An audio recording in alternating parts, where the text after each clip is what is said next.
SA2 ಸಂಕಲನಾತ್ಮಕ ಪರೀಕ್ಷೆ 2ರ ಪರಿಷ್ಕೃತ ವೇಳಾಪಟ್ಟಿ. ವಿದ್ಯಾರ್ಥಿಗಳೇ, ಈಗಾಗಲೇ ಬೋರ್ಡ್ ವತಿಯಿಂದ 6, 7, 8, 9ನೇ ತರಗತಿ ವಿದ್ಯಾರ್ಥಿಗಳಿಗೆ SA2 ಪರೀಕ್ಷೆಯ ವೇಳಾಪಟ್ಟಿಯನ್ನು ನೀಡಿದ್ದರು. ಆದರೆ ಆ ವೇಳಾಪಟ್ಟಿಯನ್ನು ಈಗ ಚೇಂಜ್ ಮಾಡಿ ಪರಿಷ್ಕೃತ ವೇಳಾಪಟ್ಟಿಯನ್ನು ನೀಡಿರ್ತಾರೆ. ಇಲ್ಲಿ 6 ಮತ್ತು 7ನೇ ತರಗತಿ ಪರೀಕ್ಷೆಗಳು 24/3/2026 ಮಂಗಳವಾರದಿಂದ ಪ್ರಾರಂಭವಾಗುತ್ತೆ. 24ನೇ ತಾರೀಕು ಪ್ರಥಮ ಭಾಷೆ ಕನ್ನಡ ಇರುತ್ತೆ.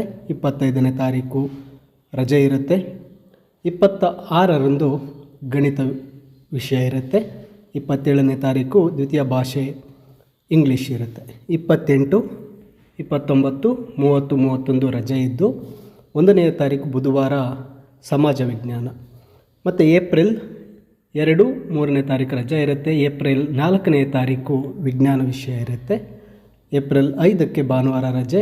ಏಪ್ರಿಲ್ 6ನೇ ತಾರೀಕು ತೃತೀಯ ಭಾಷೆ ಹಿಂದಿ. ಇನ್ನು SA2 8ನೇ ತರಗತಿ ಪರಿಷ್ಕೃತ ವೇಳಾಪಟ್ಟಿ ಈ ರೀತಿ ಇದೆ. 24/3/2026 ಮಂಗಳವಾರ ಪ್ರಥಮ ಭಾಷೆ ಕನ್ನಡ. 25ನೇ ತಾರೀಕು ಬುಧವಾರ ಪರೀಕ್ಷೆ ಇರೋದಿಲ್ಲ. 26/3/2026 ಗುರುವಾರ ಸಮಾಜ ವಿಜ್ಞಾನ. 27/3/2026 ಶುಕ್ರವಾರ ದ್ವಿತೀಯ ಭಾಷೆ ಇಂಗ್ಲೀಷ್.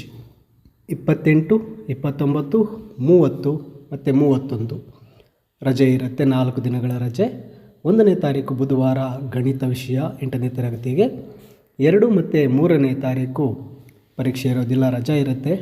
4/4/2026 ಶನಿವಾರ ವಿಜ್ಞಾನದ ವಿಷಯ ಪರೀಕ್ಷೆ ಇರುತ್ತೆ.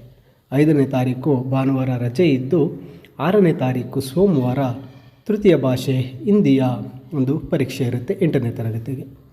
ಇನ್ನು 9ನೇ ತರಗತಿಯ ಒಂದು ಪರಿಷ್ಕೃತ ವೇಳಾಪಟ್ಟಿ 24ನೇ ತಾರೀಕು ಮಂಗಳವಾರ ಪ್ರಥಮ ಭಾಷೆ ಕನ್ನಡ. 25 ಬುಧವಾರ ಪರೀಕ್ಷೆ ಇರೋದಿಲ್ಲ. 26/3/2026 ಗುರುವಾರ ವಿಜ್ಞಾನ. 27/3/2026 ಶುಕ್ರವಾರ ದ್ವಿತೀಯ ಭಾಷೆ ಇಂಗ್ಲೀಷ್ ಇರುತ್ತೆ. 28, 29, 30, 31 4 ದಿವಸ ರಜೆ. ಇನ್ನು 1ನೇ ತಾರೀಕು ಏಪ್ರಿಲ್ ಬುಧವಾರ ಸಮಾಜ ವಿಜ್ಞಾನ. 2 ಏಪ್ರಿಲ್ ಮತ್ತು 3 ಏಪ್ರಿಲ್ ರಜೆ ಇರುತ್ತೆ. 4 ಏಪ್ರಿಲ್ರಂದು ಗಣಿತ ಶನಿವಾರ ಮತ್ತು 5ನೇ ತಾರೀಕು ರಜೆ ಇದ್ದು 6ನೇ ತಾರೀಕು ಏಪ್ರಿಲ್ ಸೋಮವಾರ ತೃತೀಯ ಭಾಷೆ ಹಿಂದಿ. ಇದು ಪರಿಷ್ಕೃತ ವೇಳಾಪಟ್ಟಿಯಾಗಿದ್ದು ಈ ವೇಳಾಪಟ್ಟಿಯಂತೆ SA2 ಪರೀಕ್ಷೆಗಳು ನಡೆಯಲಿದೆ. ಈ ಒಂದು ಟೈಮ್ ಟೇಬಲ್ PDF ವಿಡಿಯೋದ ಡಿಸ್ಕ್ರಿಪ್ಷನ್ನಲ್ಲಿ ಲಿಂಕ್ ನೀಡಿರ್ತೇನೆ, ನೀವು ಡೌನ್ಲೋಡ್ ಮಾಡಿಕೊಳ್ಳಬಹುದಾಗಿರುತ್ತೆ. ಈ ವೇಳಾಪಟ್ಟಿಯಂತೆ ನೀವು ಪರೀಕ್ಷೆಗೆ ಸಿದ್ಧರಾಗಬಹುದು.